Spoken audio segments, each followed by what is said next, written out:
ఈ జారత్వం అనేది ఏం చేస్తుంది తెలుసా? మనం దేవుని దగ్గర నుంచి దూరం చేయడానికి పాపం ఎంతగానో ప్రయత్నం చేస్తుంది. ఉదయం లేచిన కాడి నుంచి అది ఏం చేస్తుంది తెలుసా? ఏదో ఒక రాని మాటలు మాట్లాడే విధంగా చేస్తుంది, చూడరాని వాడిని చూసే విధంగా ఉంటుంది, చేయరాని పనులను చేయడానికి ప్రేరేపించే విధంగా ఉంటుంది. వీటినన్నిటి కూడా మనం ఏం చేయాలి తెలుసా? విడిచిపెట్టి పారిపోయేవారు ఉండాలండి. అంత మాత్రమే కాదు, ఇదేం చేస్తుందంటే, ఈ పాపం ఏం చేస్తుందంటే మొదటిగా ఆలోచన పుట్టిస్తుంది.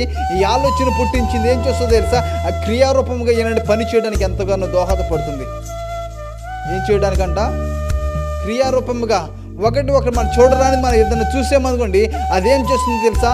ఈ ఆలోచన అంటే బాగా పెరిగిపోయి ఏం చేస్తుంది? క్రియారూపంగా ఒకసారి మనం చేస్తే ఏమైంది?